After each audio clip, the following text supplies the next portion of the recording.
مسیحی تعلیمات کے مطابق ازدواجی رشتے میں محبت، احترام، وفاداری اور ذمہ داری کی اہمیت۔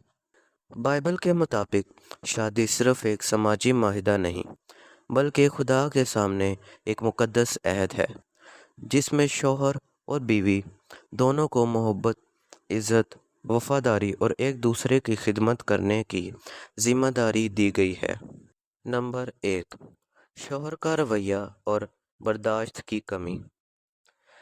بائبل شوہروں کو حکم دیتی ہے کہ وہ اپنی بیویوں کے ساتھ محبت، نرمی اور سمجھداری سے پیش آئیں۔ افسیوں 5واں باب اس کی 25ویں آیت۔ اے شوہرو، اپنی بیویوں سے محبت رکھو جیسے مسیح نے بھی کلیسیا سے محبت کر کے اپنے آپ کو اس کے واسطے موت کے حوالے کر دیا۔ کلسیوں 3 باب اس کی 19ویں آیت۔ اے شوہرو، اپنی بیویوں سے محبت رکھو اور ان سے تلخ مزاجی نہ کرو۔ نمبر 2، گھریلو تشدد اور بدسلوکی۔ بائبل ظلم، غصے اور دوسروں کو تکلیف پہنچانے کی حمایت نہیں کرتی۔ شادی کا مقصد امن و محبت ہے۔ زبور 11 اس کی 5ویں آیت۔ خداوند صادق کو پرکھتا ہے، پر شریر اور ظلم دوست سے اس کی روح کو نفرت ہے۔ افسیوں 4 باب اس کی 31 سے 32 آیت۔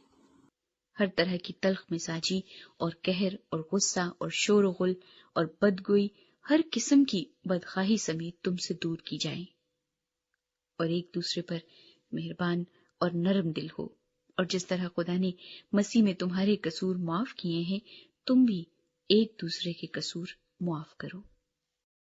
نمبر 3، خاندان کی مداخلت اور ازدواجی فیصلے۔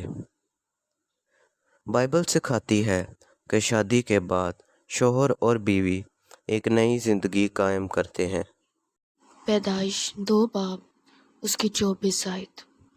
اس واسطے مرد اپنے ماں باپ کو چھوڑے گا اور اپنی بیوی سے ملا رہے گا، اور وہ ایک تن ہوں گے۔ نمبر 4، معاشی ذمہ داریوں سے غفلت۔ بائبل خاندان کی ذمہ داری پوری کرنے کو اہم قرار دیتی ہے۔ پہلا تموتیوس 5واں باب اس کی 8ویں آیت۔ اگر کوئی اپنوں اور خاص کر اپنے گھرانے کی خبرگیری نہ کرے تو ایمان کا منکر اور بے ایمان سے بدتر ہے۔ نمبر 5، بے وفائی اور ازدواجی وفاداری۔ خدا شادی میں وفاداری اور پاکیزگی چاہتا ہے۔ عبرانیوں 13واں باب اس کی 4 آیت۔ بیاہ کرنا سب میں عزت کی بات سمجھی جائے اور بستر بے داغ رہے، کیونکہ خدا حرام کاروں اور زانیوں کی عدالت کرے گا۔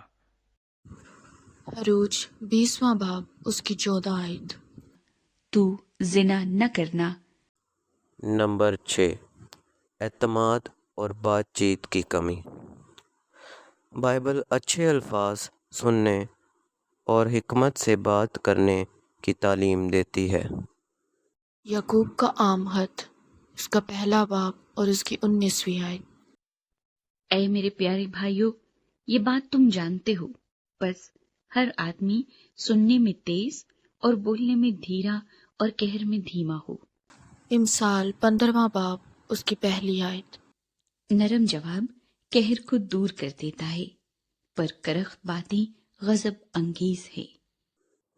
نمبر 7، عورت کی عزت اور حقوق۔ بائبل عورت کو عزت اور قدر کی نگاہ سے دیکھتی ہے۔ پطرس کا پہلا عام خط 3 باب اس کی 7ویں آیت۔ اے شوہرو، تم بھی بیویوں کے ساتھ عقل مندی سے بسر کرو، اور عورت کو نازک ظرف جان کر اس کی عزت کرو، اور یوں سمجھو کہ ہم دونوں زندگی کی نعمت کے وارث ہیں، تاکہ تمہاری دعائیں رک نہ جائیں۔ خلاصہ، بائبل کے مطابق ازدواجی مسائل کی اصل وجہ صرف مرد یا عورت نہیں بلکہ محبت، معافی، احترام، وفاداری اور خدا کی تعلیمات سے دوری ہو سکتی ہے۔ خدا چاہتا ہے کہ شوہر اور بیوی ایک دوسرے سے محبت کریں، ایک دوسرے کا خیال رکھیں اور امن و اتحاد کے ساتھ زندگی گزاریں۔ مرکزی آیت، مرکز 10واں باب، اس کی 9ویں آیت۔